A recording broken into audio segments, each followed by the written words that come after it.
Welcome to the channel. Today I'm excited to share an emotional and transformative tale about Serafina Lark's near-death experience. This story kicks off with a challenging birth and evolves into a profound spiritual revelation that reshapes her entire life. Prepare for a journey filled with unexpected twists, captivating messages, and deep insights about love and faith. Before diving in, let me know which city you're tuning in from in the comments. And make sure to subscribe to catch all our future inspiring stories. Now, let's embark on this spiritual adventure together. Hi there, I'm Serafina Lark. I'm 35 and reside in Ashford Springs alongside my husband Elias and our 2 boys. As an elementary school teacher, I've dedicated over 10 years to nurturing young minds. My life has always been pretty ordinary, focused on my family and students. However, 5 years ago, everything changed in a way I could never have anticipated. One August morning, I woke up feeling unusual. The air was thick and humid, just like a typical Ashford summer, but it felt different. At 39 weeks pregnant with my second child, I had this instinct that today was going to be monumental. I gently nudged Elias, who was still lost in sleep, and said, "I think it's time." With a sleepy squint, he asked, "Are you sure, honey? This isn't another false alarm like last week, is it?" I shook my head firmly. "No. This time is different. I can feel it." Suddenly alert, Elias sprang out of bed, racing around the room to grab our packed suitcase and make calls. I felt a swirl of anxiety and excitement, but there was an underlying sensation I couldn't quite articulate. When we arrived at Ashford Memorial Hospital, I was quickly ushered to the delivery room. Nurse Clara, a warm-hearted woman in her 40s, helped me get settled. "How are we feeling today, Mrs. Lark?" she inquired while checking my vitals. "Anxious," I replied honestly, the fear creeping in. Clara offered a reassuring pat on my shoulder. "That's completely normal. Don't worry, we're here for you and your baby." The next few hours were a whirlwind of pain, anticipation, and fear. With every intense contraction, I was gripping Elias's hand so tightly that I worried I might hurt him. "You're doing amazing, Serafina," he whispered softly in my ear. "You are the strongest woman I know." Just then, Dr. Alistair Hale, my obstetrician, entered the room. He wore a serious expression that I hadn't recognized before. "How's the progress?" he asked, glancing at the monitor. As I lay there, I could hear the nurse say that I was 8 centimeters dilated. "But the baby's heart rate isn't quite right," Dr. Felix Arden commented, the worry evident in his voice. I felt a knot in my stomach and couldn't help but ask, "What does that mean?" My voice trembled with anxiety. Dr. Thornton tried to calm me, saying it might not be serious, but we would be keeping a close eye on things. Then came the contractions, intense and unlike anything I had ever experienced. It felt as if my body was tearing apart. I couldn't hold back the screams, and Elias squeezed my hand tighter. "You've got this, love. Just breathe with me, in and out." Finally, after what felt like forever, Dr. Thornton declared, "It's time to push, Mrs. Ellison." Gathering every ounce of strength, I pushed once, then twice, and on the 3rd time, I heard something that sent chills down my spine. The cord is tangled. Suddenly, everything spiraled into chaos. I could barely register the commotion as more people flooded the room, barking urgent orders. With one final push, I felt a moment of silence. My baby was born, but there was no cry. Panic washed over me. "Why isn't he crying?" I shouted, feeling my heart race. They quickly cut the umbilical cord, but I noticed it was wrapped tightly around him, turning his skin blue. Without allowing me to process the situation, they took my baby away. "Where are they taking him?" I screamed, desperation clawing at my chest. "To the NICU," Dr. Thornton responded, his voice strained. "He needs special care." I attempted to rise, but a wave of dizziness surged through me. Suddenly someone yelled, "She's going into hemorrhagic shock." The final image burned in my mind was Elias's terrified face and the urgent beeping of machines surrounding me before everything went black. When consciousness returned, I found myself in the hospital bed, an odd sensation coursing through me. It felt surreal, like I was the main character in a movie. My body lay pale and still, surrounded by frantic doctors and nurses. I heard Dr. Thornton exclaim, "We're losing her. Prepare the defibrillator." I wanted to reassure them that I was okay, but when I tried to speak, I realized I had no voice.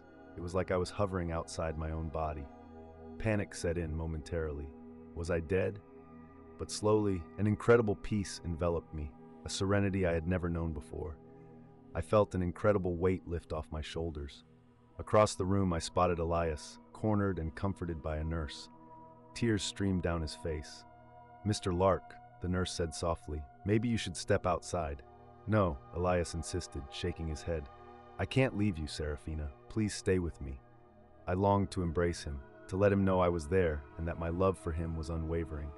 But in that moment, I felt distant, like a spectator in my own life. As I hovered there, something remarkable caught my attention. Every detail around me came into sharp focus. Expressions, movements, all bathed in clarity that almost overwhelmed my senses. Oddly enough, I felt no fear. Instead, it was as if everything had a reason, part of a grand scheme that was beyond my current understanding. Thoughts of my children drifted into my mind, comforting me with a certainty that they'd be okay, no matter what unfolded. It was an assurance that went deeper than mere logic. That's when I noticed I wasn't alone in this strange space. Two radiant figures appeared beside me. They didn't quite resemble angels in the traditional sense, with wings or halos, but were more like beams of pure light, radiating an intense love that was almost painful to behold. One of these beings moved closer, and though there were no words exchanged, I understood. "Serafina," the presence conveyed, "do not be afraid. We are here to guide you." Guide me where? I found myself wondering, or maybe I just thought it. "Home," it replied. Once more I glanced at my body, at Elias, and the doctors who were tirelessly working to revive me. A wave of sadness washed over me, but curiously it mingled with an acceptance. "I'm ready," I told the luminous beings. With them leading the way, I embarked on a journey beyond this earthly realm, a journey that would forever alter my understanding of life, death, and the expanse in between. As we left the hospital room, I felt myself drawn into a dark tunnel. Unlike what one would typically expect, this darkness wasn't terrifying. It resembled a moonless night full of potential and enigma. "What is this place?" I inquired of my glowing guides. One of them responded not with spoken words, but with a profound understanding that bloomed in my mind. "This is the pathway between worlds, Serafina, the passage." As we advanced through the tunnel, I couldn't help but notice the series of glowing rings surrounding us. Each ring cast a warm light that was gentle on the eyes, reminiscent of countless candles flickering softly in an ancient cathedral. It felt inviting. With each illuminated circle we passed, something extraordinary occurred. I began to hear notes of music, as if the universe itself was serenading me. The sounds intertwined into a soothing melody that cradled my spirit, almost like it was meant for me alone. "Isn't this incredible?" I exclaimed in wonder. One of my spiritual guides chimed in, revealing, "What you're hearing is the music of the spheres, the very sound of creation in endless motion." It didn't feel rushed at all. Our journey unfolded at a leisurely pace, with time seeming to lose its grip on us. I found myself enveloped in that cosmic symphony, feeling utterly tranquil. As we glided through the rings, vivid snapshots of my life began to flash before me. But these weren't just ordinary memories, they felt alive. Each moment was like a fleeting soap bubble that I could reach out and touch, immersing myself completely. I found myself back in my childhood, feeling the rush of wind on my face as my parents cheered me on. "You can do it, Serafina! Pedal!" Then, I was transported to that rainy college day when Elias offered to share his umbrella. Our eyes locked, and I instantly knew my life would never be the same. I revisited our wedding day too, recalling the thrill of saying, "I do." Surrounded by our loved ones, and the overwhelming blend of fear and joy when Isla, our first daughter, was born. It was astonishing to feel all those emotions again. Yet, it wasn't all joy. I also confronted darker moments. Times when I had hurt others with my selfishness, the arguments with Elias, and moments when I failed to show patience to my students or neglected to seize opportunities to lend a helping hand. Curious about this experience, I turned to my guides for clarity. "Why am I seeing all of this?" They replied gently, "It's to understand your life through the lens of divine love." And as I reflected on those moments, I realized they spoke the truth. There was no judgment here. Instead, it was a profound insight into how each decision of mine rippled out, influencing not just my life, but the lives of others too. As we continued, there was a noticeable shift. The music swelled in intensity and vibrancy. The light ahead grew increasingly bright. not harsh but inviting, as if it was welcoming us towards something beyond that held great promise. "What is that?" I asked, excitement and a hint of apprehension threading my voice. "Home," my guides replied. "The place where we all come from and to which we will eventually return." In an instant, we burst forth from the tunnel, and what awaited me next was beyond anything I had imagined. When I finally emerged from the tunnel, I found myself enveloped in a remarkable realm, a scene difficult to put into words. Think about a boundless field, but instead of grass and sky, it was all light. There was no solid ground beneath me, just an endless sea of brilliance. "Where exactly are we?" I asked my guides, utterly captivated by the dazzling scene. One of them answered, "Welcome to the spiritual plane, Serafina, the realm where souls exist. Some people refer to it as heaven, while others call it nirvana, but those are just human concepts. Here, we are beyond such limitations." As I gazed around, I noticed a multitude of beings, not quite like the humans we know, but shimmering entities of light, each glowing in its own special way. There were thousands, perhaps even millions of them, filling the space in every direction. To my astonishment, as I stood there, their collective joy became palpable. It felt like a celebration in my honor. Waves of love washed over me, so strong I had to steady myself. "Why does it feel like everyone is celebrating my arrival?" I asked, a bit puzzled. "Every soul that returns is indeed a reason to rejoice," one of my guides explained. "Each experience on Earth fosters growth not just for the individual, but for all of creation." As I continued to marvel at this tremendous gathering, I suddenly recognized familiar faces among the crowd. There were my grandparents, who had transitioned long ago, and I spotted my grandmother Evelyn approaching me, her presence radiating warmth. "Serafina, my dear," she said, her voice melodious. "It's wonderful to see you, even if just for a moment." "Oh, grandfather," I blurted out, my excitement bubbling over.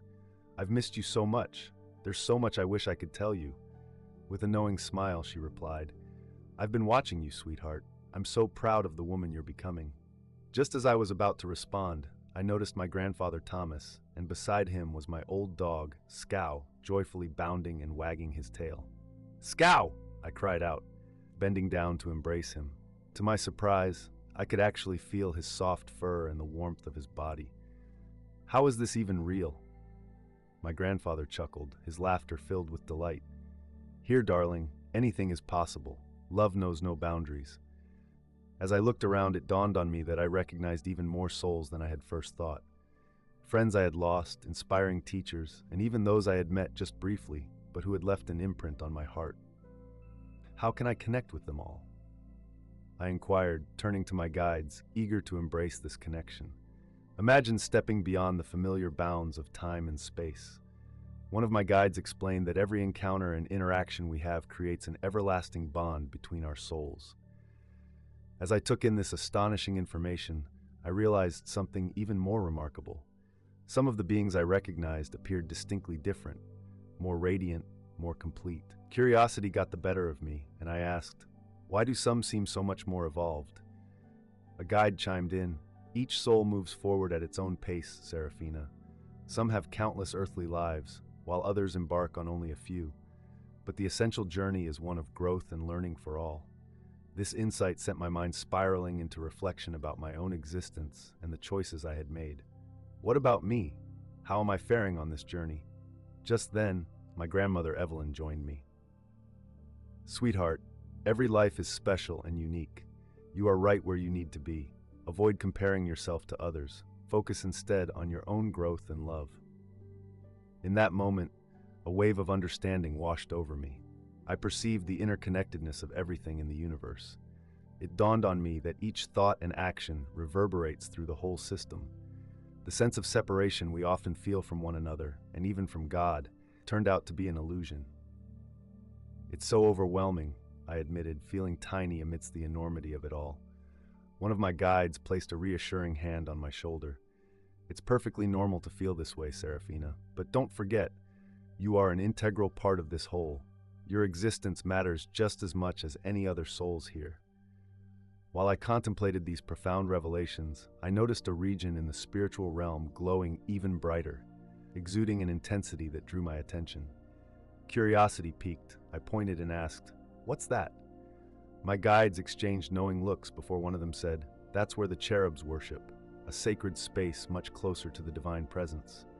I felt an irresistible pull towards that light. "Can we go there?" I implored with a hint of excitement. They nodded.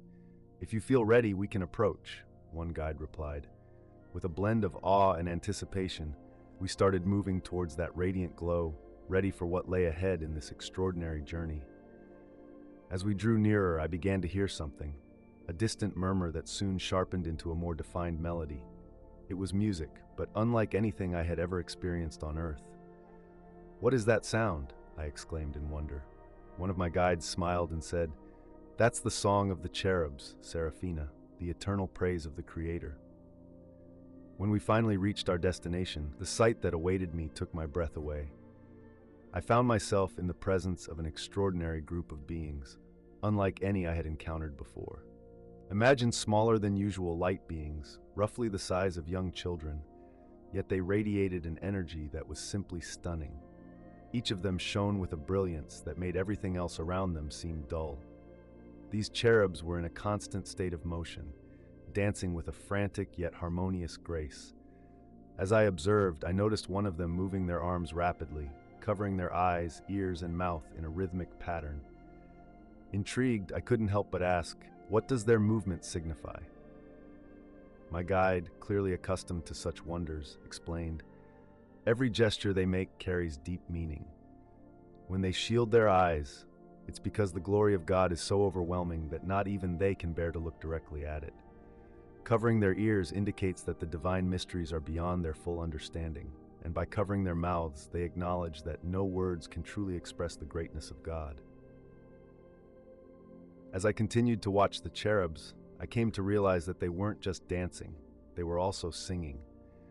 Their voices intertwined in a celestial melody that reverberated throughout the spiritual realm, chanting, "Holy, holy, holy is the Lord of hosts." The sheer power of their song was awe-inspiring. Each note carried with it the weight of eternity. Then, something peculiar happened. It felt as though every part of me longed to join in their worship. Without even noticing it, I found myself moving in sync with the cherubs, my voice blending with theirs in this heavenly chorus. "Why am I doing this?" I asked, startled by my own immersion in their adoration. A warm smile seemed to spread across my guide's face as they said, "What you're feeling is the essence of true worship, Seraphina.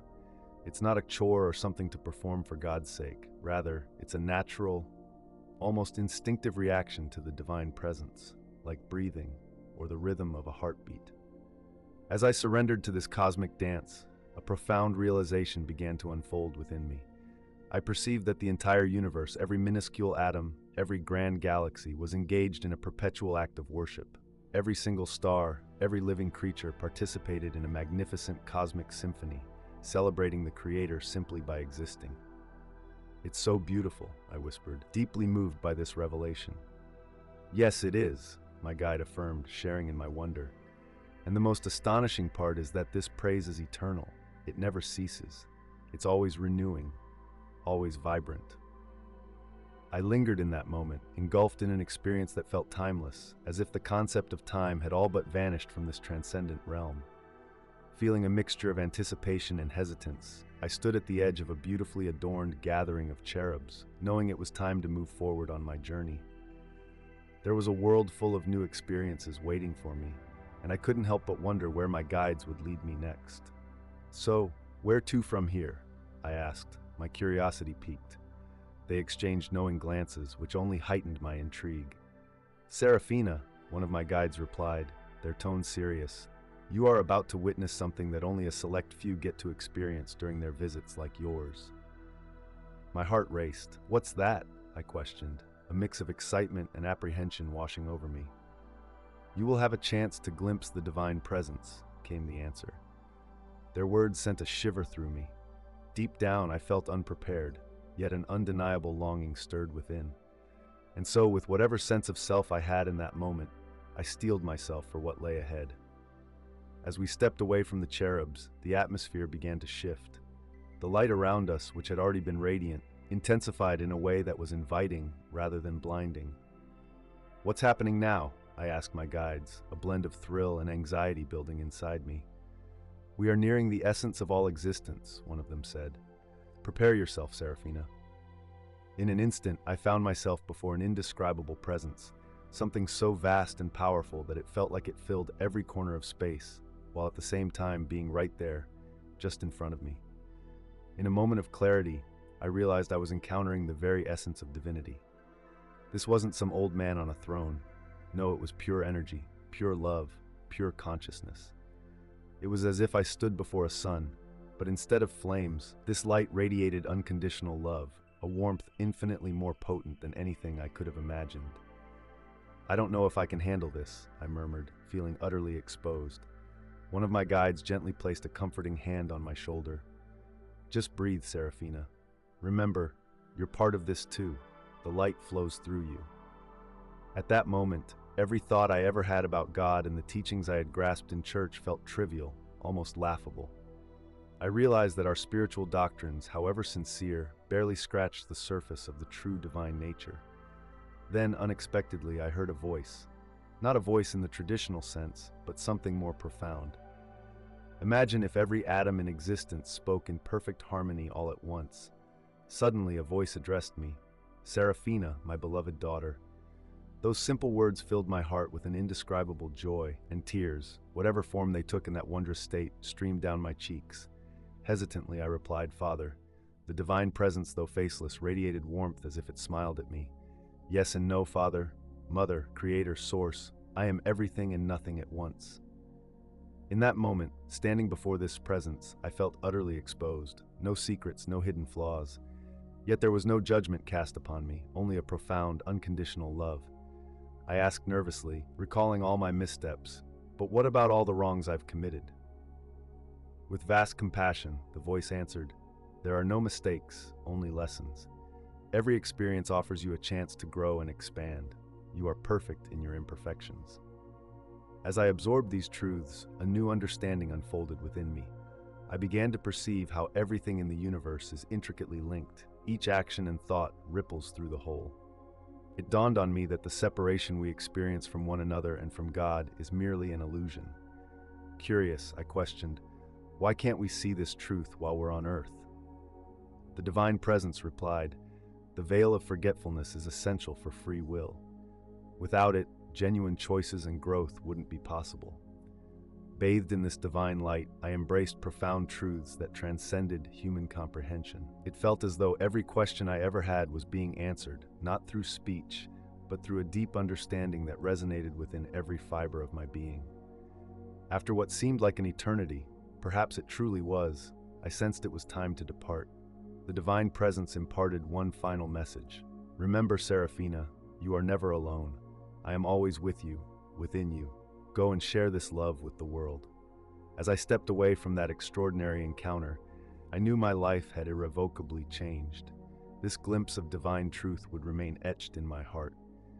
Following that overwhelming experience, I thought I had seen it all, but I was mistaken. My guides then ushered me to what I can only describe as a heavenly gathering, reminiscent of a court but completely different from what we know on earth. There were no judges or lawyers here, just a space for reflection and contemplation.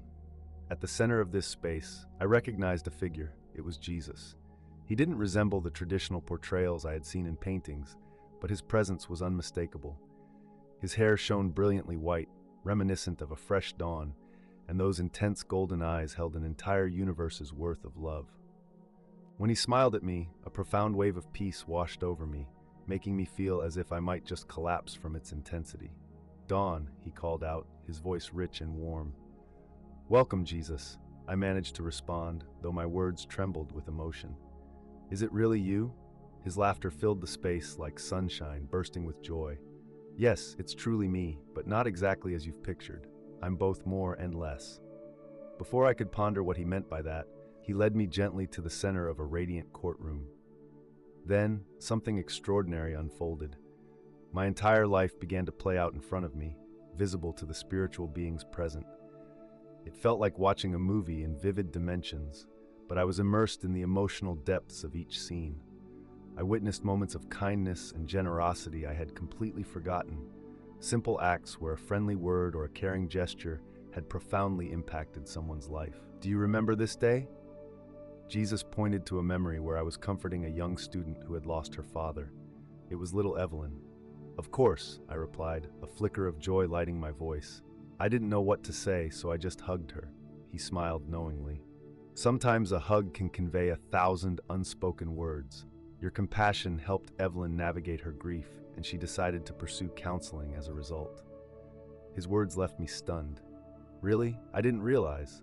You see, we often don't grasp the full ripple effect of our actions, he explained. Every act of love sends out waves throughout the universe. But then I was faced with a stark contrast. Flashes of my moments of selfishness, anger, and pettiness came into focus. There were times when I hurt others, often without malice. One scene hit me particularly hard, a heated argument with Elias where I spewed hurtful words I wished I could take back. I was terrible, I whispered, embarrassment flushing through me. Jesus placed a reassuring hand on my shoulder. Serafina, the key isn't in the mistakes themselves, but how you grow from them. Look at what happened next. The scene morphed into one where Elias and I were peacefully discussing our grievances and apologizing. Our connection felt renewed and stronger after that confrontation. Every challenge is a chance to grow, he reminded me. Don't define yourself by your blunders, but by your desire to learn and improve. What surprised me the most was the absence of judgment in this space. Every moment was observed with compassion and understanding. It was clear that the goal was to help me grasp the meaning behind my actions rather than to condemn me. Just then, a shadowy figure appeared, exuding a deep darkness. I stood there, taken aback by the presence before me. He was striking, but there was something unholy about him, almost as if he embodied the very essence of evil, perhaps what we call Satan. Ah, Serafina, he purred, his voice syrupy yet laced with malice. Let's discuss your transgressions, shall we? The jealousy that bubbled up when your friend achieved success, the impure thoughts that crept into your mind, the lies you told to escape for just a moment. A wave of fear washed over me as his accusations echoed my deepest insecurities. But just then, a serene voice broke through the heaviness. Is she covered in the blood of the Lamb? Stepping forward was Jesus, the marks of crucifixion visible on his hands. I'm her lawyer, he proclaimed, authority mixed with unwavering love in his tone. The sinister figure recoiled, releasing a frustrated cry. That's not fair. She sinned. She deserves punishment. Justice was fulfilled on the cross, Jesus responded calmly. The price has already been paid. Serafina chose love. She chose forgiveness. She is forgiven. With that statement, the evil figure evaporated like dust in the breeze, and a wave of relief flooded over me. I felt a profound sense of gratitude for the grace and love surrounding me. Turning to me, Jesus looked deep into my soul. Serafina, you have viewed your life through the lens of divine love. What insights have you gained? I paused, taking a moment to gather my thoughts. I've realized that every single word and action carries weight beyond what we perceive. Love truly is the most powerful force in the universe, and despite my flaws, I am loved without condition.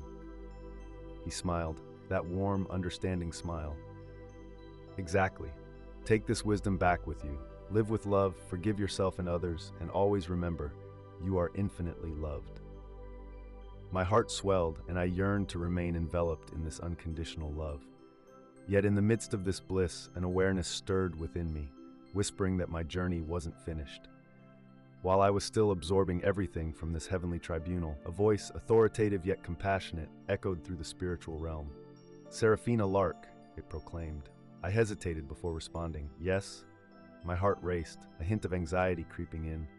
Your name is not on the list of those departing today. Confusion washed over me as I looked to Jesus for clarification. He offered a gentle smile, illuminating the path ahead. Serafina, you face a choice. Your time on earth was not meant to end today. You can either return to your physical body or choose to remain here. A realization struck me hard, like a flash of lightning. I was being called back to my body, back to my life on earth. My initial reaction was to resist, to protest this unexpected turn of events. How could I possibly leave all of this behind? Anguish swelled inside me as I thought about the serenity and love surrounding me. The idea of going back to the suffering and constraints of the physical world felt unbearable. Just then, I felt Jesus' hand on my shoulder. "I get what you're feeling, Serafina," he said gently. "But don't forget, you still have a mission to complete on Earth." Images of my family flashed in my mind, and suddenly I could see the devastation on my husband Gabriel's face as he grappled with the thought of losing me. "Gabriel," I whispered, a wave of guilt washing over me for almost not thinking of him. "He needs you," Jesus replied softly. Then there was my oldest daughter, Ela. She was still so young, her tear-filled eyes reflecting her confusion amidst the chaos of the hospital. My sweet little one, I thought, feeling tears welling in my spiritual eyes. And there was my newborn baby, Thomas. He was in the NICU, tiny and fragile, yet displaying astonishing willpower. "Thomas," I murmured, an overwhelming love blossoming within me for that little soul I had only just met. "They need you, Serafina," Jesus reiterated. "Not just to nurture them, but to impart the lessons you've learned here and to show them the unconditional love you've experienced." It dawned on me that my time on Earth wasn't finished. There were lessons still to learn and important people waiting for me. "But what if I forget all of this when I return?" I asked, fear creeping into my voice. "What if I can't hold on to this love?" Jesus smiled gently. "You won't completely forget. The essence of this experience will be imprinted on your soul. Anytime you need it, you can tap into that love within you." He continued, "If you choose to go back, a part of this place will come with you. Your life will transform, and you'll have the chance to be a guiding light for others, sharing divine love in the physical realm."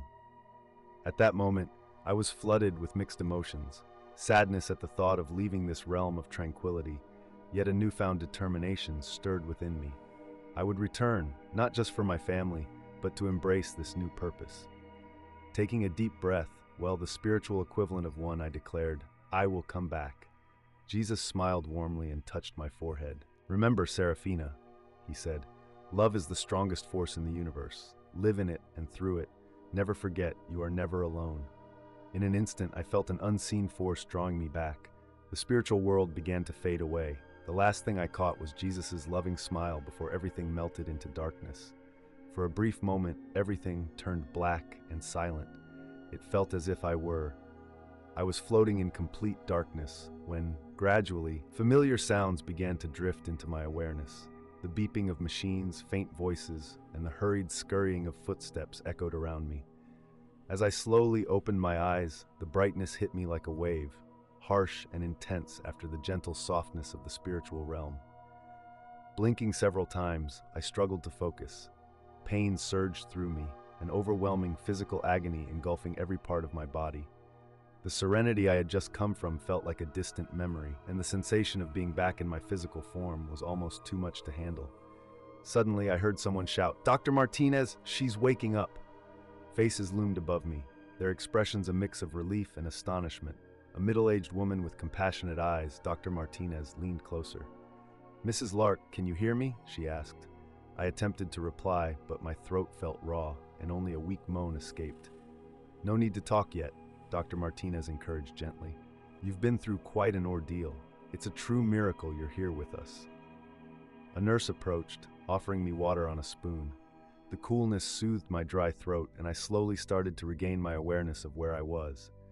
I realized I was back in the delivery room, though it had transformed into what resembled an intensive care unit, filled with machines flashing and beeping all around me. "Elias," I managed to whisper. Dr. Martinez smiled softly. "Your husband is here, and he hasn't left your side. Let me get him for you." Moments later, Elias rushed into the room. His eyes were red and puffy. Dark circles betrayed his lack of sleep, but upon seeing me, his entire face lit up. "Serafina!" he cried, rushing to take my hand. Tears flowed freely down his cheeks. "Oh God, I thought I lost you." I squeezed his hand with all the strength I could muster. "I'm back," I breathed. He pressed a kiss to my forehead, his tears mingling with mine. "Yes, you're back, and I thank God for that every single moment." Then a realization struck me. What about the baby? How is our son? Elias smiled, tears still in his eyes. "He's a fighter, just like you. He's in the NICU, but the doctors are optimistic, and he's improving every day." A wave of relief washed over me. My baby was alive, and so was I. We had a shot at this. As the days passed and I healed in the hospital, the reality of everything sunk in. On one hand, the joy of reuniting with my family and the chance to hold my baby filled my heart. On the other, an ache for that place of pure light and love lingered within me, reminding me of a peace I had just left behind. There were moments in the stillness of night when I'd suddenly wake up, tears streaming down my face, yearning to return to that celestial realm. Life here on Earth, with all its chaos and burdens, felt so weighed down in contrast. As I found myself cradling Thomas in the NICU one particular night, I leaned close and murmured, "Mommy has seen heaven, sweet boy. I came back for you, your sister, and your dad. You all are my little piece of heaven right here." Rosa, the night nurse, a gentle soul, caught my words. She approached with a warm smile that seemed to hold deep understanding. "You know, Mrs. Lark," she began softly, "I've heard many stories like yours. Those who experience such things often come back changed." I was taken aback. "Do you really believe me?" I asked. With a shrug, she replied, "Who am I to doubt? I've witnessed too much in this hospital to think there's not more connecting heaven and earth beyond our human philosophies." Her response wrapped around me like a comforting blanket. Maybe I wasn't the only one who had walked this path. Perhaps others, too, could understand. Gradually, it dawned on me that my purpose was to let some of that light into this world. I couldn't linger in regret over what I had left behind. Instead, I needed to harness my experience to create change here and now. As time went on, I began to appreciate the beauty in the little things that I once overlooked. Gorgeous sunsets, the infectious laughter of a child, the sweet melody of birds singing. Each moment felt infused with significance and a divine presence that I had grown capable of recognizing. I realized this was just the start of my journey. There was so much for me to process, so much to comprehend, yet one truth was crystal clear. Things would never return to how they were before. I was ready for this new chapter, this opportunity for a fresh start. Months and years passed following my near-death experience, and I found that my life had transformed deeply. It wasn't an overnight change. Rather, it was a slow, beautiful process of rediscovery and redefining what mattered. The most significant shift was my outlook on life and death. The anxiety surrounding death that once loomed over me had vanished. I now knew, with a certainty that surpassed mere belief, that death was not the end but merely a transition. This new perspective permeated my everyday existence. I recall a conversation I shared with Elias several months after my experience. We were seated in our backyard, watching Ela play joyfully while Thomas slept peacefully in the crib nearby. The sunset illuminated the sky with stunning hues of orange and pink, a view that felt almost sacred to me. "Serafina," Elias said as he soaked in the beauty of the moment. I couldn't help but think about how much we've both changed. "Sometimes I wonder," I started, looking at him, "if I'm still the same person you married, and if I still love you in the same way." He sighed deeply at my words, and I felt a wave of surprise wash over me. "Gabriel," I gently took his hand and squeezed it. "I love you more than ever." My experiences had shifted my understanding of love, transforming it into something much deeper. "It's not so much that I've changed," I explained, my thoughts racing. "It's as if I've awakened to a greater reality." He frowned slightly, trying to grasp what I was saying. "Like what?" he asked. I paused to gather my thoughts, trying to find the right comparison. Imagine viewing the world in black and white before, and now seeing it burst into vibrant colors. The love I feel for you, for our children, and for everyone around us is now more intense and profound. It's clear to me now that we are all connected, part of something much larger. Gabriel stayed quiet for a moment, processing what I had just revealed. Then, with tears brimming in his eyes, he confessed, "I don't fully understand, but I'm just happy you're here with us. If this experience has deepened your love for us, I can only feel grateful." I wrapped my arms around him, overwhelmed with appreciation for having him by my side. This conversation was just the tip of the iceberg regarding the transformations I had experienced. My spiritual journey had shifted dramatically too. While I kept going to church, my faith had evolved beyond just doctrines and rituals. I encountered something that surpassed any one religion. One Sunday, after the service, Monsignor Luciano DeMarco approached me. "Serafina," he said with a knowing expression, "I've noticed a change in you. There's a light in your eyes that I hadn't seen before. Care to share what's happened?" I hesitated briefly, worrying that my experience might not be understood, but something urged me to trust him. I opened up, telling him about my near-death experience and how it had altered everything for me. To my surprise, he didn't react with shock or skepticism. Instead, he nodded, a gentle smile illuminating his face. "You know, Serafina," he said, "I've heard many similar stories over the years. Each one reminds me that God's love far surpasses anything that can be found in doctrines or religion." Feeling a wash of relief, I asked, "So you believe me?" He reassured me, "I believe you had a transformative experience, and yes, I believe that God works in mysterious ways. What matters most is how you choose to carry that experience into your life." That exchange brought me a deep sense of peace. I found it takes a lot of courage to open up about my journey, not to convince anyone, but simply to share hope and an alternative view on life and death. Professionally, the desire to do more began to swell within me.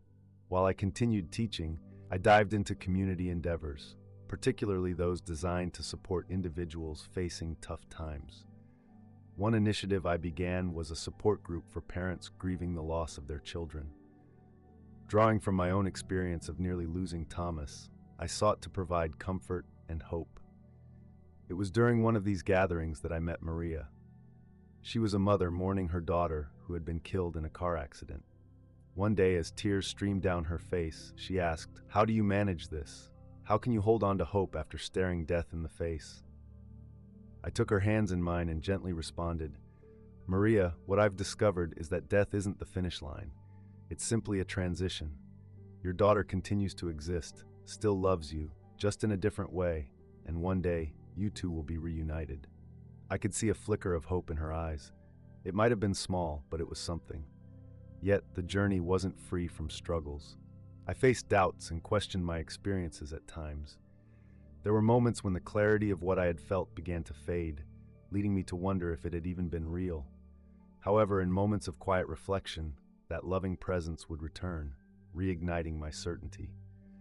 As my children grew, they adapted to this newer version of me. Years later, I experienced a mix of surprise and joy when Thomas, born on that unforgettable day, chose to become a minister. "Mom," he said when he revealed his decision, "your stories about God's love and the interconnectedness of everything have shaped who I am. I want to share that message with the world." Ela, my eldest, was a bit more reserved about spiritual topics, but from a young age she displayed remarkable compassion and empathy. She eagerly volunteered for social projects, always seeking ways to help those in need. "You've taught me that every act of kindness matters," she once told me. "Love is the most powerful force in the universe, and I want to live up to that." Reflecting on my near-death experience, it's clear it fundamentally altered my life. It felt as if I had died and then been reborn, not just physically, but spiritually too. Now, at 55, I feel like I'm still unwrapping the lessons from that experience. Each day presents a chance to embrace more love, awareness, and purpose. I recognize that this path isn't straightforward. It's filled with challenges and uncertainties. Yet deep within, I know we are all connected. I'm moving forward with a heart full of gratitude. Every moment, every breath, and every chance to love and serve brings me joy. You know, I've come to realize that love truly is the most incredible force in existence. It's through love that we discover our genuine purpose and our deep connection to the divine. It's fascinating to think about my near-death experience. It wasn't the end of my journey, but rather the dawn of something new. This new path is all about love, compassion, and gaining a richer understanding of life. I feel compelled to share what I've learned. Death doesn't have to be feared. Love knows no bounds, and every one of us holds a unique purpose in this expansive universe.